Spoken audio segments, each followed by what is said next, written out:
Good afternoon, grade 12s. Welcome. Thank you so much for joining me today. Today we're going to have a session based on history and we're going to based on our paper 2 content for our 2021 academic year. I just want to remind you, your teachers would also have reminded you in class that our 2021 exam guideline is now out, and most of the content that we actually have on offer in this 2021 exam guideline actually has changed and shifted with regards to the focus areas. So we need to be hyper alert and vigilant when we are preparing for our grade 12 assessments this year. We need to make sure that when we engage with past papers, we are only using content that is relevant for our 2021 exams, and we also need to make sure that as we are preparing for assessments and just understanding our history this year, that we are not only getting a good understanding of the content, but that we are applying our skills, either source-based skills or essay writing skills, to the correct kind of focus. So in today's session, as I said, we're going to look at some paper 2 content. We're going to have a look at the Black consciousness movement, and we're also going to have a look at internal resistance in South Africa. So there are already shifts and changes in that regard. On the first aspect that I'd like to touch on when we speak about Black consciousness, I'd like to point out to you that the Black consciousness movement used to be assessed as a source-based section in assessments and the final exams. This year in 2021, the Black consciousness movement has shifted to an essay. So when we do our presentation today, we are going to present the work in the order that it will appear in an assessment paper in your final exams at the end of the year. So Black consciousness, we're going to push towards the end of the session today because it's now an essay focus. Then previously, in the previous years, for the 1980s section, we used to look at international responses to the apartheid government and the apartheid system. 2021 brings in a new focus. Now we start looking at the internal resistance, so the internal responses to apartheid and the apartheid government in the 1980s. That is a source-based section. It's the first time that this section of work, to the best of my knowledge, and I've been around a while, is going to be assessed as a source-based section. So as we prepare for the section of work, we need to be conscious of this, and we need to fathom and figure out ways of how we can best prepare for these sections of work. So please be alert that 2021 comes with revised guidelines for grade 12 history. So let's kick off with today's presentation, grade 12s. Right, if we have a look at our PowerPoint, we'll see we're busy with telematics 2021 history. I've said we're focusing on some paper 2 content today. Obviously not all the content for paper 2 in grade 12, but we are touching on 2 aspects in preparation. Right, I've put in my little warning sign over there. I've already spoken about it in the sense that we've got revised content focus alerts. I've pointed out there are revised ATPs, recovery ATPs that your teachers will work with in class, and then most importantly, there is the revised grade 12 exam guideline that has been released recently. And you need to make sure that as you are preparing for your grade 12 exams, your teacher and your school and yourself, you are taking this information into account. So we've already touched on our content overview today, just that you can have a good idea of where we are headed with today's session and what we'd like to look at. So I've pointed out for our source-based focus, we are going to look at the crisis of apartheid in the 1980s, and we are going to focus on internal resistance. And then when we look at our essay focus, we are going to look at the challenge of Black consciousness to the apartheid state. All right, with Steve Biko. Let me just check if there's something that I'd like to remind you of at this stage. No, I think we're good to go. All right, so the crisis of apartheid in the 1980s. Oh no, I just remembered grade 12s. I knew there was something I needed to remind you of. So sometimes when I visit schools, learners say that, we are not necessarily teaching the content in these sessions. I'd like to just remind you that when we come and engage and gather for telematics, it's not a matter of us coming to teach the content, because your educators at school already teach the content with you and they will engage with you in that aspect. Your educators also help you understand the skills and the essay work, right? When I join you for the telematics session, I'm simply here to reinforce all the good work and hard work that your educators are doing in the classroom. So we don't start from scratch in a telematic session. We consolidate our work, we revise our work, and we ensure that we have a good understanding for when we face our assessments and challenges for the grade 12 year. So let's get back to the 1980s. So the crisis of apartheid in the 1980s. Let's first have an understanding of the context that South Africa finds itself in this period. In the 1980s, South Africa faced a turning point in South African history. When we talk about a turning point in history, we are talking about a significant event, or it can be a significant moment when something begins to change. So you need to understand, grade 12s, that within a decade, within a period of time that we study, within a year, you can have multiple turning points. Major turning points, we said, significant moments when something starts to change. So as we study this period of the 1980s, we want to have an understanding of what the turning point is in South African history. We know it's going to relate to a crisis regarding apartheid, and we want to have an understanding of what exactly this crisis was. So at the beginning of the 1980s, everything, I don't want to say seems fine, but the apartheid government is in a position where they still have a fair amount of control over the South African population. The ANC and other opposition movements were still in exile. Then we also have the instance where most of the resistance leaders were either in jail, or the apartheid government had ensured that they in time would be removed from society and would then not be able to impact the society as effectively as they could have done. Over here we can think of our example of Steve Biko and the Black Consciousness movement, and how he loses his life because the South African government finds him to be a threat to the activities, right? Then also in the 1980s, we say that the government seemed to have enough power and military force to maintain its control, because in class your teacher would have pointed out to you that the South African government was pumping millions into the military force and the defense force budget at the time in order to maintain control in South Africa, right?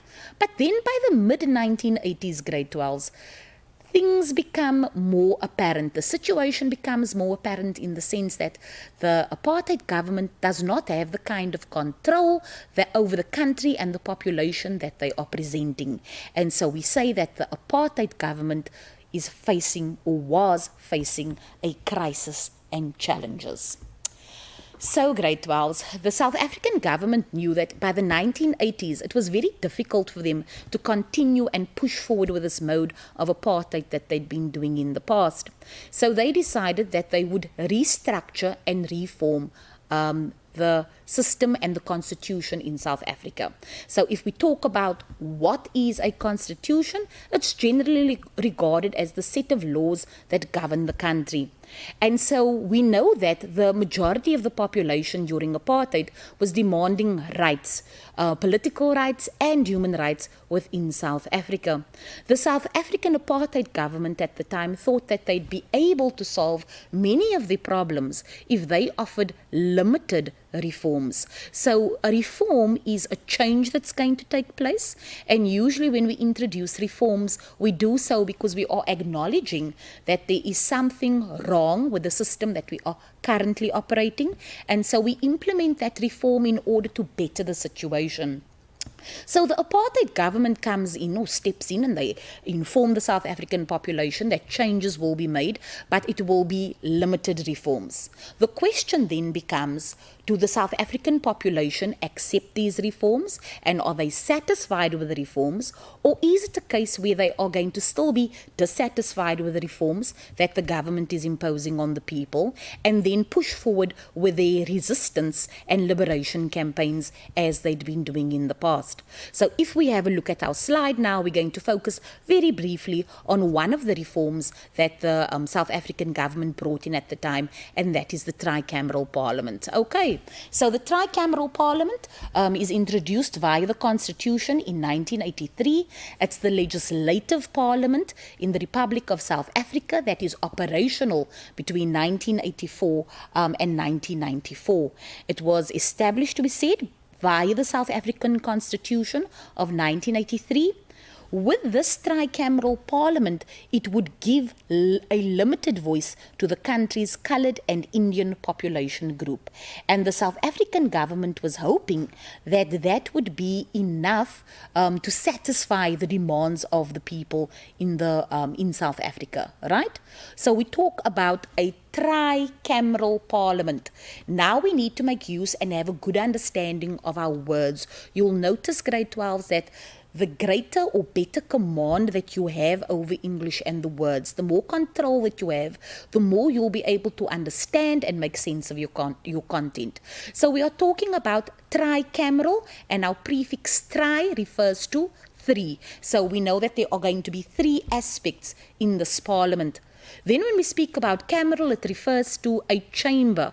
So when the government introduces a tricameral parliament, they are talking about a three-chamber parliament. And according to those three aspects, you would have various rooms or legislative assemblies that are going to represent each population group. So let's have a look at which house is going to represent which population group. Right, so we've got the three legislative chambers, then you have the House of Assembly, right? So under your three legislative chambers, you've got the House of Assembly. It represents the white population of South Africa. Then you have the House of Representatives. It's going to represent the coloured population. Then you have the House of Delegates, and it will represent the Indian population, right? And offer Indian representation. Now the question becomes, what happens to black representation? And according to the tricameral parliament and the constitution of South Africa, they were essentially saying that as far as black representation is concerned, they would introduce Black Local Authorities Act.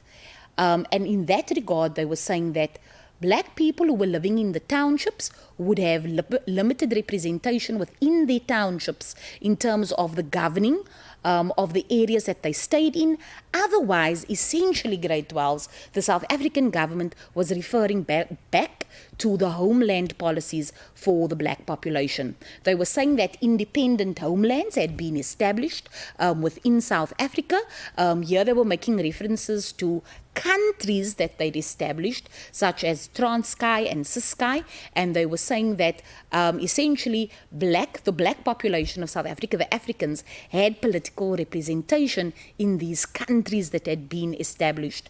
But you'll know from your lessons in class with your teachers that the international community did not actually accept these countries as legitimate countries. So South Africa was regarding Transkei and Ciskei as independent homelands where black people could get representation, but the international community was saying, no, technically these areas are still part of South Africa. I know that some of us are visual learners, and so I've just included the visual diagram so we can just have a general idea over here. So you'll see that you've got your state president and the cabinet, and then below that we've got our three legislative parliaments. So we've got the white parliament, then we've got the coloured parliament, and we've got the Indian parliament. You'll also notice that even within the parliament, you'll find that the white group would still have the majority control. And then on the side, essentially not part of this tricameral parliament structure, you would then have your local councils that would be operating under the Black Local Authorities Act. All right. So I've already touched on it. Now I want us to just speak about this again. We need to make sure, grade 12s, that we are focusing on how we are going to overcome our language challenge in our subject. So grade 12s, I think what I'm really trying to tell you for this year is that there are three things or maybe more things that we need to focus on. One, for history, we need to have our content under control. The next aspect that we need to have under control would be our skills. So we must have content under control, then we must have a good command of our skills. That would relate to source-based skills as well as essay writing skills. Combined with all of that, the third aspect that we need to work on is our language skills, our literacy in history. The greater command we have over the literacy in history, the better understanding we'll be able to have of our subject. So we need to make sure that we are engaging. So what can we do to improve the situation? We need to make sure that we understand all of our concepts that we work with in our subject, and as soon as a word appears, be it in an essay or a source that you don't understand, you need to make sure that you are taking the time to find out the meaning of that word so that you can make better sense of what is happening in the source or what is being asked in the essay question. So let's have a look at our suggestions that are given. We've said we need to understand the key concept for our source-based sections. We need to find the meanings of words that we don't understand. Look it up. You can either use the old school dictionary, the book format, or we can just use our phones. Lots of schools also give us access to Wi-Fi via the school system. Then you can look up those words on your phone and include them and write them in your notes. If you truly understand the concepts and words, grade 12s, you will find that it will be easier for you to answer your questions. So let's touch on some concepts now. The first concept that I want us to look at is actually around internal resistance. What are we referring to when we speak about internal resistance in the 1980s? So here's my concept definition, and I say it refers to instances of escalating opposition to the apartheid regime by various pressure groups such as civic organizations in South Africa in the 1980s because of the frustration with the government's attempts to reform apartheid. So what I've put down over there, grade 12s, is quite dense. And in order for you to fully understand what internal resistance is, you might want to break it up into various components so that you can understand it better. The first thing that I did when I put down my concept and I looked at it was I tried to identify words or a word that I might find challenging to understand. So in this case, I thought I'm going to struggle with escalating. So when I speak about instances of escalating opposition to the apartheid regime, take note that when I'm studying, I have put in brackets a meaning of the word that will help me understand it. So when we talk about escalating, we are talking about increasing. So escalating opposition is going to refer to the increasing resistance. Also, when I simply have the definition on the screen in black, everything seems to be very dense to me. There are lots of words that I might not understand. So in order to help me understand and make sense of my concept, I've broken it up into the basic questions that we often encounter in history. I looked at what's taking place, who's involved, where it's taking place, the time period that it's taking place, and why it's taking place. Can you see that, grade 12s? So with a question mark in yellow, I've put down my what. So essentially, it's the instances of escalating opposition to the apartheid regime. I've put in who is involved, various pressure groups such as the civic organizations. I've identified my place where all of this plays out. It's going to be South Africa. I've identified what my focus area is in terms of my timeline, and it's going to be the 1980s. And I've put in the reason under my concept over here of why this is happening. It's happening because of the frustration with the government's attempts to reform apartheid. And we pointed out earlier on that it's limited reforms. Now, also in this concept and definition, grade 12s, I make reference to civic organizations. Now, grade 12s, this is going to be all good and well that I'm making reference to civic organizations, because as I study and get a good understanding of the work that I'm dealing with, I'll get to a point where the meaning of civic understanding sits comfortably in my head and I understand what it means. All right? But when I'm first starting to engage with this content, then I might not be that comfortable with the meaning of civic organizations. So in order to prepare properly, in order to get that understanding of the content that I'm working with in history, it will be a good idea for me to then also go and develop a meaning and an understanding of that term, civic organizations. So let's look at what we've built over here. A concept, what are civic organizations? Now you'll see this time I've tried a different approach. This time I'm also unpacking my concept, but I've placed the information in bullet form, because you also need to decide, grade 12s, what method of studying works best for you. Are you the kind of person who works well with color color, and so you want to divide all of your aspects as I've shown in the previous slide? Or are you the kind of learner who will function better with shorter bullets under each other when you are trying to make sense of your concepts? So what are civic organizations? They are community or civic organizations were a major feature of the protests. They were part of widespread resistance, and they acted as pressure groups to persuade authorities to improve facilities or make reforms. Also, we say that civic organizations mobilize people to take action to improve the quality of their lives. Now we come back to our literacy in history. I might find grade 12s that I struggle to remember the word mobilized and what it means. So on my note, as I develop my study notes and my work notes, with mobilized, I put in a meaning to help me remember.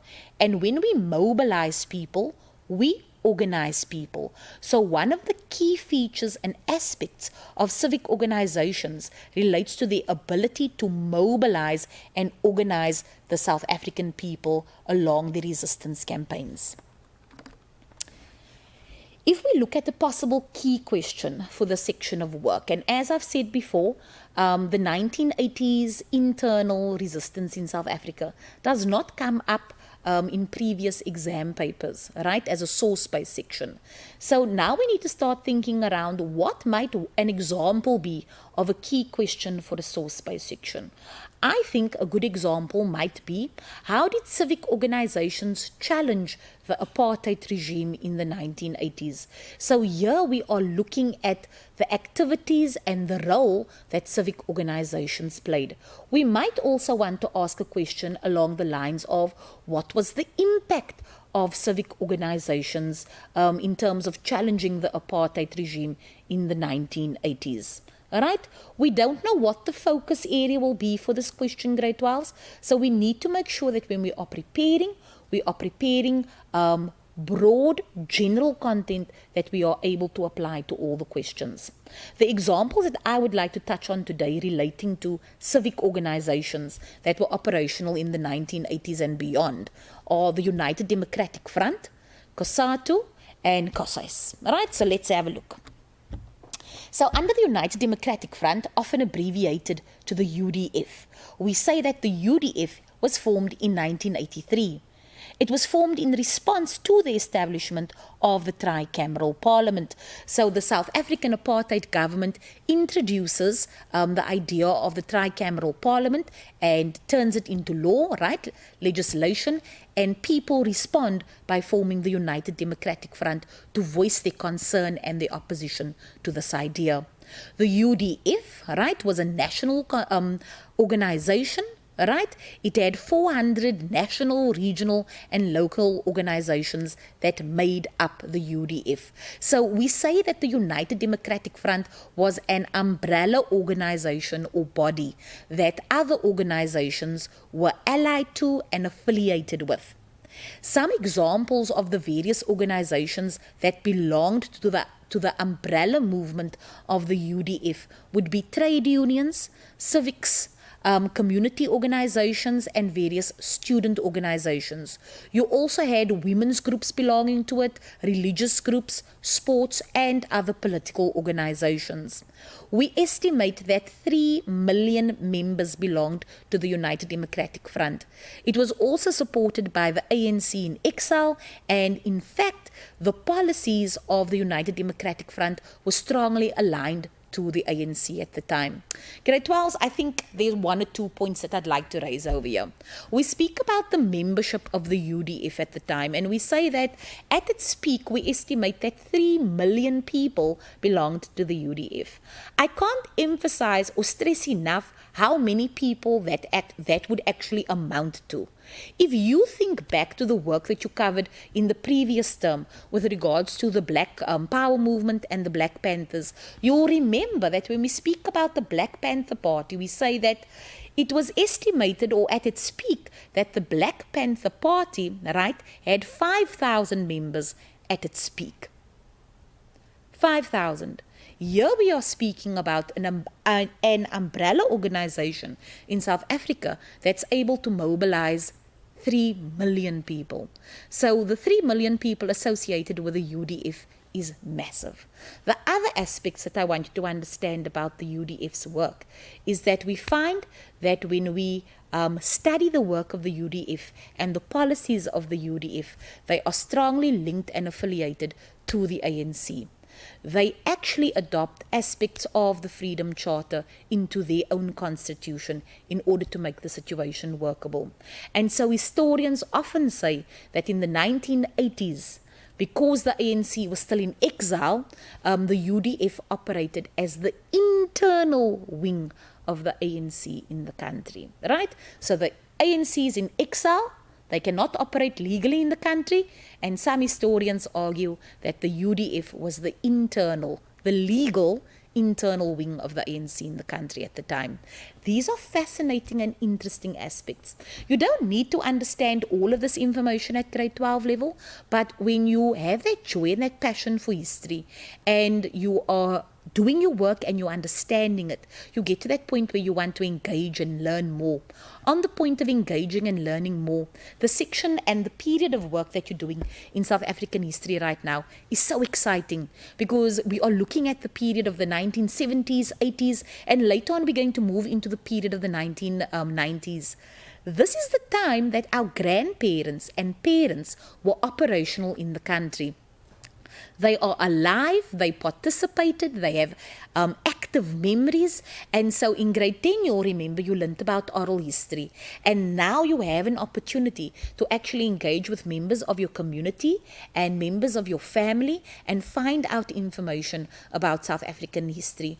Not just from the textbooks and the sources that we need to study, but from the people we interact with every day. So remember to look out for valuable sources of information, grade 12s, every day in your society. The people are there and they want to speak about it. All right, so let's go on.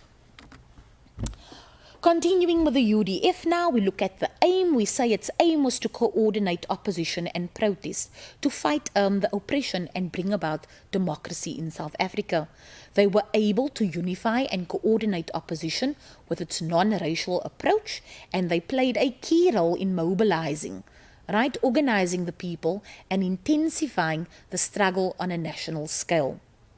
Fearing its power, so the South African government regards the UDF as a challenge. They fear the power of the UDF. The government then bans the organization in 1988. All right. The trade unions. So in the 1980s, black trade unions were legally recognized, and we find that the trade unions grew rapidly in the 1980s. We know that trade unions generally represent the workers' rights. They focus on the workers' rights and they focus on the well-being of the workers. The trade unions provide an interesting platform, grade 12s, because not only is it focusing on the workers' rights, but it also starts focusing on the workers' political rights. And grade 12s, you need to look at the context of South Africa over here. Trade unions are legalized in the 1980s, and we find that political organizations are not legalized, right? The resistance movements are not legalized yet. Another aspect to take into account is that when you look at a trade union which represents workers' rights, we need to start thinking about who are the workers in South Africa. The black population, the majority of the population. So your trade union movement in the 1980s starts to grow rapidly and becomes a powerful organization. Also, we find that the trade unions are interested in the politics of the country. And so the members of the trade unions are given the kinds of skills that they need in order to participate not only in the workplace in terms of studying and looking at their rights, but taking those skills out into the community and at grassroots levels as well. Okay, so back to our trade unions. We say that the black workers and trade unions gained skills to be used in the communities. They were widely involved in politics, and many workers joined the UDF as well, because we said the UDF is the umbrella organization. Trade unions were involved in boycotts, strikes and stayaways. That is the example of resistance that they offer towards the South African government at the time, and they do this with the intention of putting pressure on employers and the government, because they have the power to affect the South African economy. Right. So Workers Unite, one country, one federation. Here we've got a poster that dates to 1985 relating to the Congress of South Africa, right? So on the 1st of December 1985, the Congress of South Africa, COSATU, was formed. It brought together 33 trade unions representing 450,000 workers. This banner was specifically designed for the launch of COSATU. The artist is unknown, and Ramaphosa, our current president, but then very involved in trade unions, described COSATU as a giant that has risen and will confront all that stands in its way. So you'll see, grade 12s, that in the 1980s, resistance is rather complex. You've got the big organization, umbrella and body, the UDF. Then you've got COSATU, which represents a variety of trade unions, and you've got the trade unions operating under that. Very briefly now, I want us to touch on the students. COSAS, right? So the learners also participated in school boycotts, and that was organized by the Congress of South African Students. Essentially, the mantra that was playing out at the time was liberation before education. It gained popularity in the townships. Very quickly, the youth of the country was saying that there's no use in being educated when the education that you receive is Bantu education, poor quality education that is designed to hold you back in society and enslave your mind and ensure that you are enslaved to the South African population. So they spoke about liberation, freedom before education, and they were willing to sacrifice the education in order to ensure that South Africa was liberated and would become a democratic country. So schooling was often disrupted in the 1980s, and hundreds of students and teachers were detained. Some of them often also fled the country, to go and fight in foreign, to train in neighboring countries. Now we want to look at our source-based application. So here we've got our source, and we're going to play our sound clip now. The source below highlights the role the UDF played in challenging the apartheid regime in the 1980s. Steps towards forming the UDF began in the late 1970s and moved forward when Alan Boesak called for a united front of churches, civic associations, trade unions, student organizations, and sports bodies to fight oppression. A committee was formed to look into the possibility of such a front, and it was decided to join with organizations on a regional structure as long as they were non-racist. In May 1983, the Natal UDF was launched, followed by the Transvaal and the Western Cape. An interim national committee was formed with members from each region, and a planning meeting was held that was also attended by Albertina Sisulu and Steve Tshwete. The committee decided to launch the UDF on the 20th of August 1983, just as the government was scheduled to introduce the Tricameral legislation. They decided on a logo and slogan, UDF unites, apartheid divides, and decided on the principles of the UDF. Delegates of 565 organizations attended the launch, and the immediate reasons stated for the formation of the UDF was to fight the introduction of the tricameral parliament. However, the formation was actually the result of changes that had been taking place on a social, economic, and political level since the Soweto uprising. A new, more militant culture had emerged that led to the formation of many civic, youth, student, worker, women, and other organizations. There was also increased support for ideas embodied in the Freedom Charter and a strong move towards mass organization.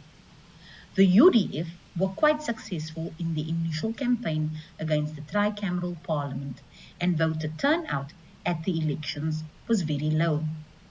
The UDF was, however, still experiencing organizational problems, and it also had competition from some other groups and from affiliates which thought it had too much power. The actions of the 1980s were in many ways just the outcome of so many years of oppression and dissatisfaction. The ANC was also able to infiltrate South Africa more easily and became better organized inside the country during the 1980s. It called for the masses to make South Africa ungovernable so that the NP would be forced to end apartheid. The UDF took up the score, together with many affiliates and the masses. All right, grade 12. So I'm hoping that you listened to the sound clip. The other thing that I'm also hoping that you noticed is that I engaged with my source. I highlighted various aspects. So what I was doing as I worked through the source was that I preempted what I thought could be questions that the examiner might ask me. And so around those areas, I then started to highlight so that when I start engaging with my questions, I have the option of going to some of the areas that I've highlighted as possible key aspects and checking if any of those areas relate to the questions that I'm going to be asked. So let's apply some of our skills in history now. All right. So our first question that's come up, it's obviously available in your telematics resource pack, is number 2. Why, according to the source, was the UDF formed? I'd like to point out to you that when we see the word why, we need to think reason. So we're thinking reason for the UDF's formation. The next part or key aspect of the question relates to according to the source. So we need to extract evidence directly from the source, word for word. We need to quote, although the examiner won't penalize you if you don't include the quotation marks, but it's a good habit to quote, extract directly from the source, word for word. You're going to offer 1 response and the marker will give you 2 marks. This is a level 1 question, right? So it's one of our easy questions and I've put the answer on the screen over there. The answer would be to fight the introduction of the Tricameral Parliament. Now, grade 12s, I want to show you something even more interesting. I want to point out to you some common mistakes that grade 12 learners make. And in making these common mistakes, we lose out on our 2 marks. So the question says, why, according to the source, was the UDF formed? Grade 12s, what happens is, it's a relatively easy question. You've studied, you prepared, and you get very excited. And now you want to show the marker that you are well prepared. And so you don't extract the information from the source. You decide that you are either going to paraphrase the information in the source, or because you have studied, you are going to write down the definition that you, or the answer that you've already prepared in your preparation for the assessment. The marker is not going to award the 2 marks. If you do not quote and you do not extract that information directly from the source, you are not going to get the marks that you deserve. So let's have a look at those common mistakes. We said common mistakes that you make over here is that you are paraphrasing from the source, you are using your own knowledge, and another common mistake that we make is that when you are extracting the information and quoting, your extract is too long and then you can't get all the information. So you'll see at the bottom over there, I've got a very nice reason why the UDF was formed in 1983 in response to the establishment of the Tricameral Parliament, but it's my own answer that I've put in over there, and so the marker's not going to give me any marks for it. So be on the lookout for a mistake like that you might make. Okay.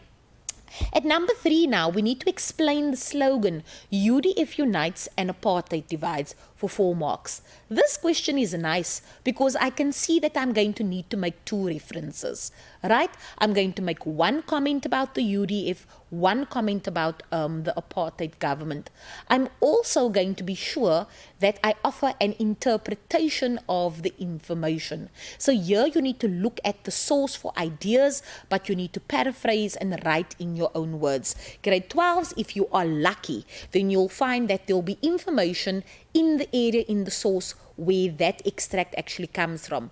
But in this case, there isn't necessarily enough information for us to paraphrase from the source. So we need to ensure that we've got a good understanding of our content in order to do it. All right? So We said that we're going to offer 2 full responses. The UDF united South Africans from all walks of life, irrespective of class, race, gender, or religious beliefs. The apartheid government segregated South Africans along racial lines in political, economic, and social spheres in accordance with its policies of divide and conquer. And for that, I can claim 4 marks. At number 4 now, comment on the effect of the Soweto uprising or comment on the effect the Soweto uprising had on the formation of the UDF. Also an important aspect in the source. Remember that comment and explanation are linked. It essentially means the same thing. We need to offer an interpretation or an explanation, and I've said remember that comment is very similar to explaining. We're going to give 2 responses and then claim 4 marks. After the Soweto uprising, a militant culture developed that led to the formation of many civic youth, student and worker and other organizations. The UDF came about because there was a strong move towards forming a united front as a mass organization. So you'll see grade 12s in this response, I've got a good combination of elements that I've been able to paraphrase from the source and my own knowledge that I'm putting in order to show that I'm able to interpret the information given in the source. All right? At number 6, we look at use the source and your own knowledge to explain how the UDF contributed to the ANC's call to make South Africa ungovernable. That's also for 4 marks. So we write 2 detailed responses. One response needs to come from the source. The other response needs to be our own knowledge, right? So we say that they organized and coordinated boycotts and strikes as well as stayaways. That is from the source. Based on my own knowledge, I point out to the marker that essentially we know that they disrupt the rule of law in the country, especially in the townships, and this is going to negatively impact the economy. All right, now grade 12s, we're going to move on to our next section. Here we're not going to go into much detail. What we want to focus on is how to look at the challenge of black consciousness to the apartheid state as an essay question. So your content overview, and we've extracted this from the ATP and the exam guidelines, says you need to look at the nature and the aims of black consciousness in this essay. You also need to look at the role of Steve Biko with the emphasis on his ideas and writing. Then you need to look at the black consciousness movement itself and the challenge that the black consciousness movement posed to the ideas of, I made a mistake there. You need to look at the challenge posed by the ideas of black consciousness to the state. All right? Then you need to look at the 1976 Soweto uprising. But grade 12s here, you must take note. You are looking at the details of the Soweto uprising very briefly. Right? What's most important and crucial in this essay is that you are able to relate the 1976 Soweto uprising to the influence of the black consciousness movement on the students. So what we are looking for over here is that the 1976 Soweto uprising is going to be an example of the application of black consciousness ideas within society. The shift from the philosophy of black consciousness to students taking action because they are aware of the situation in the country, right? And then lastly in your essay, you need to touch on the legacy of black consciousness on South African politics. Then, we've spoken about overcoming the challenge of language again. Yeah, I just want to emphasize again, grade 12s, the absolute importance of understanding our key concepts and the meanings of the words. When we are comfortable with this, we'll be able to fully answer our essay questions. Right? And what do we mean when we say that we'll be able to fully answer our essay questions? We will be able to write our introduction, line of argument, and conclusion. So let's remind ourselves about our 3-step introduction. We need to make sure that at step 1, we are responding to our question immediately. That at step 2, we explain and offer a reason for our standpoint or our point of view. And then at step 3, we need to identify how we are going to prove our answer to the examiner and to the marker. And we usually point that out by saying, this essay examines. Then we move on now.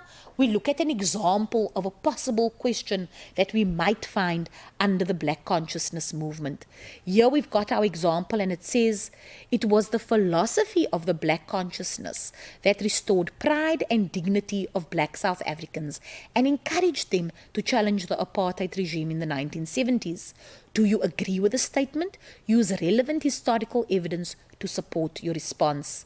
We break down our question, grade 12s, and realize that we need to refer directly to the statement by answering it for our introduction. So we have to give our stance, and then we are going to use our content that we have studied as our historical evidence to support our answer. Let's now look at an example of an introduction. So one can agree that by the 1970s, the philosophy of Black consciousness restored the pride and dignity of Black South Africans. It was evident in the way Black South Africans resisted the apartheid government. This essay examines the impact of BC philosophy in restoring Black pride to a point where people openly challenged the apartheid regime in the 1970s. Now, for your line of argument, grade 12s, I want to remind you that most essays that we write tend to speak about who, what, and when. And we've said before in the past that good essays start speaking about why something happens and how it happens. But those essays that are able to gather the most marks start looking at the impact and the effect. And I suspect that the Black consciousness movement essay is going to be one of these examples. So when we address the essay questions, we can't only write about who and what. We need to get to a point where we say, what impact, what effect do these people and these movements and these ideas and philosophies have on South African people at the time in the 1970s? Let's start having a look at how we can do this in our essay. So for our line of argument, we need content plus our line of argument, and hopefully that gives us 100% for our essay. For our essay question, we've got this idea, the philosophy of Black consciousness. Now the essay question already hints at what the impact or effect can be. It speaks about one impact or effect being restoring pride and dignity of Black South Africans. Another impact and effect that it talks about is encouraging them to challenge the apartheid regime in the 1970s. So when I write my essay, I need to be able to give an example of this. Instead of showing you the Peel method now, I rather want to speak about how we can look at what information we must include in our essay and how we can bring in the question that's being posed to us. So content and line of argument, we said we need to demonstrate a knowledge of the aims, ideas, and the philosophy of the Black consciousness movement. This will be our theory for the essay. Then we need to analyze Biko's role within the movement, and we know that we need to pay particular attention to his ideas and writing. Now we bring in impact. As we write and we develop our line of argument, grade 12s, ask yourselves, what did he say or write that restored the pride and dignity of Black South Africans? Then in our next paragraph, we're going to write about BCM impact. Now we're going to ask ourselves, how did it encourage Black South Africans to challenge the apartheid regime? What was the call to action? And when you answer these questions, grade 12s, you are developing and building your line of argument for your essay. Another one, how did the ideas and actions of the BCM challenge the apartheid government? We look at the impact. We know that the South African government felt threatened by the BCM.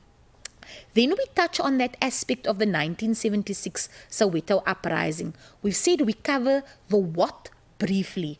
More importantly, we need to relate to the influence that it has, that BCM has on the students, the impact, that this is an example of the application of the call to action. Right? So you've got the theory of the Black consciousness philosophy, and then the actions of the students physically protesting and resisting against the South African government is an example of the application of that theory. Then we touch on the legacy of black consciousness on South African politics. Here we look at the impact, right? So it's the lasting impact of that black consciousness would have on restoring the pride and dignity of people in South Africa. Very quickly, we look at our conclusion, and we know that our tips and our hints that we give for our conclusion relate to the fact that your conclusion can be a mirror of your introduction, that you look at your introduction and then you change some aspects. So I show the marker that I'm going to end my essay, and I say, in conclusion, by the 1970s, the philosophy of the black consciousness restored the pride and dignity of black South Africans. It was evident in the way black South Africans challenged the apartheid government. This essay examined the impact of BC philosophy in restoring black pride to a point where people openly challenged the apartheid regime in the 1970s. Grade 12s, that's not all for my bag of tricks. I've got one last trick up my sleeve. Here, I would like to show you some more examples of essay questions. We're not going to engage with them. I just want you to see and have an understanding of how your questions can be phrased. So one example is, Biko and the Black Consciousness Movement was significant in South Africa's liberation struggle. Do you agree? Support your line of argument with relevant evidence. So that's a similar example to the one we worked with now. Another type of essay question we can have is explain to what extent black consciousness movement influenced the Soweto uprising of 1976. Support your line of argument with relevant evidence. And we know that when we have a question that starts with to what extent, we respond by saying to a greater extent or to a lesser extent, and then we start to build our line of argument. Our last example of a question relates to Steve Biko and the Black Consciousness Movement played a significant role in influencing the Soweto uprising in 1976. Critically discuss this statement. Use relevant evidence to support your line of argument. And grade 12s, you know that when we are asked to critically discuss a statement, we must discuss all aspects of the content, the positives and the negatives, right? Not only a certain aspect, but rather everything. So grade 12s, I hope that you found today's session informative. We touched on internal resistance in South Africa in the 1980s, and then we moved on to the Black Consciousness Movement as well. I would like to wish you well. I know that you're nowhere near formal assessments for the term yet because the term has just started, but I want to encourage you to maintain and keep up that pace and desire to produce the best work that you can so that you can become the best person you can. Right, stay safe, grade 12s, and I'll see you the next time.